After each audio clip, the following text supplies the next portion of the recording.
এখন পর্যন্ত 10 জন সাক্ষীকে উপস্থাপন করেছি এবং মাননীয় ট্রাইব্যুনাল যথাযথভাবে 10 জন সাক্ষীর সাক্ষ্য রেকর্ড করেছেন এবং স্টেট ডিফেন্স লয়ার সেই 10 জন সাক্ষীকে জেরা করেছেন। আলটিমেটলি এই 10 জন সাক্ষীর সাক্ষ্য গ্রহণান্তে মাননীয় ট্রাইব্যুনাল একটু বিরতিতে গেছেন এবং 1:30 ঘটিকায় মাননীয় ট্রাইব্যুনাল আবার আদালত ট্রাইব্যুনালের কার্যক্রম দ্বিতীয় ধাপে শুরু করলে বাকি উপস্থাপিত সাক্ষীদের সাক্ষ্য রেকর্ড করবেন এবং রেকর্ড হবে বলে আমরা প্রস্তুত হয়ে আছি রাষ্ট্রপক্ষে এবং আশা করি বাকি উপস্থিত সাক্ষীদের উপস্থাপন করা হবে এবং তাদের সাক্ষ্য যথাযথভাবে রেকর্ড করা হবে ইনশাল্লাহ। আর কয়জন আছে, আর বাকি কয়জন আছে উপস্থাপন করা হয়েছে? ভাই, মামলার যে বাদী উনি আজকে সাক্ষী দিয়েছেন। আজকে অল্প একটু কথা বলি, সেটা হলো যে মামলার গুরুত্বপূর্ণ সাক্ষী ডিসিস্ট রামিসা আক্তারের পিতা মাতা রাজু নামের একজন সাক্ষী,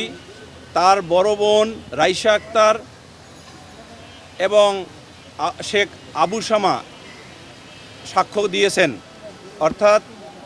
এই সাক্ষীর সাক্ষ্য থেকে আপাতত একটি জিনিস বলা যায়, সেটা হলো যে আমরা মামলার গুরুত্বপূর্ণ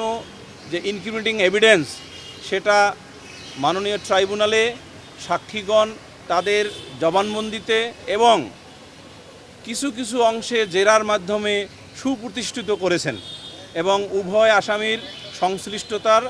যে প্রমাণ সাক্ষীগণ আদালতে দিয়েছেন। এইটা প্রথমে আদালতে আমি একটা বিষয় উপস্থাপন করেছিলাম এই কারণে যে একজন আসামি যখন গ্রেপ্তার হয়ে জেলখানায় থাকে তখন ওই সংশ্লিষ্ট আদালত বা ম্যাজিস্ট্রেটের কাস্টডি বলে, এটাকে বলা হয় জুডিশিয়াল কাস্টডি। এই জুডিশিয়াল কাস্টডিতে থাকা অবস্থায় একজন আসামি আইনে নির্ধারিত 164-এর সময় অথবা চার্জ গঠনের সময় অথবা 342 আসামি পরীক্ষার সময় আদালতের প্রসিডিউর অনুসারে কথা বলা ব্যতীত কোনো মিডিয়ার সামনে কথা বলতে পারেন না। এবং এই বিষয়টি গতকালে যেভাবে মিডিয়ায় কথা বলেছেন এবং যেভাবে আইনশৃঙ্খলা রক্ষাকারী বাহিনী এটাকে সুশৃঙ্খলার সহিত মিডিয়াতে কথা না বলার জন্য যে ব্যবস্থা নেওয়া দরকার ছিল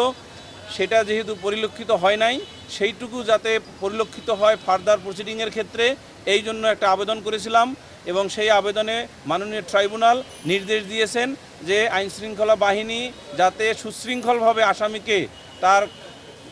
জেলহাজতে এবং জেলহাজত থেকে আদালতে অথবা আদালত থেকে জেলহাজতে নিয়ে যান এবং মিডিয়ার লোকজন বা অন্য কোনো অথরিটির সামনে যাতে কথা না বলেন সেই ব্যবস্থার জন্য প্রয়োজনীয় আদেশ দিয়েছেন।